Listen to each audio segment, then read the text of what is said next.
मैं आज जो किसानों की समस्या है, जो दिल्ली के चारों ओर हो रहा है, और बजट पे थोड़े पॉइंट्स रखना चाहता हूं। सबसे पहला सवाल, सरकार किलाबंदी क्यों कर रही है? क्या ये किसानों से डरते हैं? क्या किसान दुश्मन है? मैंने कहा है कि किसान हिंदुस्तान की स्ट्रेंथ है, शक्ति है, और इसको दबाना, मारना, धमकाना सरकार का काम नहीं है। सरकार का काम किसान से बात करने का है और इस समस्या को रिजॉल्व करने का है। Today, Delhi is surrounded by our farmers. They are the people who give us sustenance. They are the people who work for us. Why is Delhi being converted into a fortress? Why are we threatening our farmers, beating our farmers, killing our farmers? Why is the government not talking to the farmers? And why is the government not resolving this problem? This problem is not good for our country. It is not good for the peace and harmony in our country. It's not good for the future of our Kisans. They need clarity. The Prime Minister saying that the offer is still on the table to postpone these laws for 2 years. What does that mean? Either you believe that you need to get rid of the laws or you don't. So I feel that this issue needs to be resolved as soon as possible, and the government needs to listen, because Kisans are not going away. मैं किसानों को बहुत अच्छी तरह जानता हूं, ये नहीं जाएंगे, पीछे नहीं हटेंगे। अंत में सरकार को ही हटना पड़ेगा।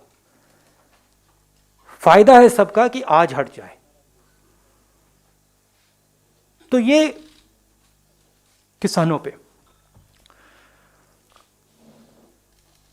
मेरी एक्सपेक्टेशन थी बजट के बारे में कि सरकार हिंदुस्तान के 99% लोगों को सपोर्ट देगी।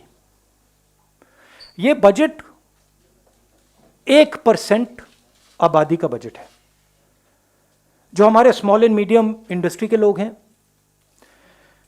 जो हमारे वर्कर्स हैं, किसान हैं, जो हमारी फोर्सेस हैं, उन सब से आपने पैसा छीन कर लेकर उन्हीं 5, 10, 15 लोगों के पॉकेट में डाल दिया है।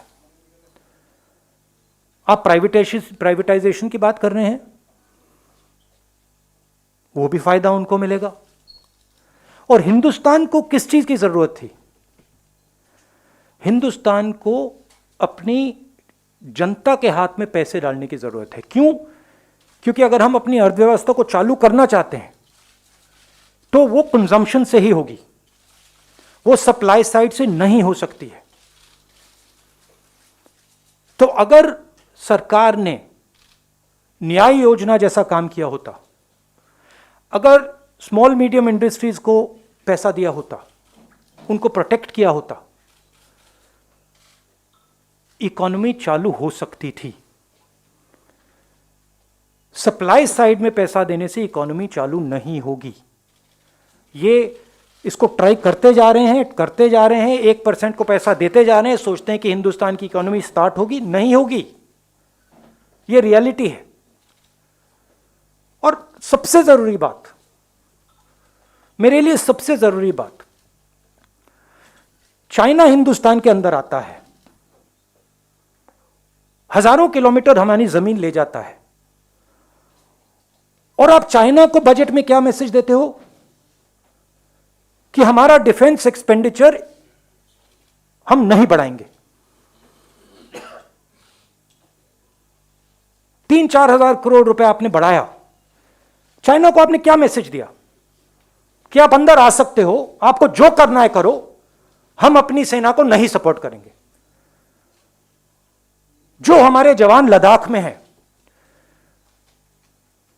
जो हमारे एयरफोर्स के पायलट्स हैं, उनको आज क्या लग रहा होगा कि हमारे सामने इतनी बड़ी कठिनाई है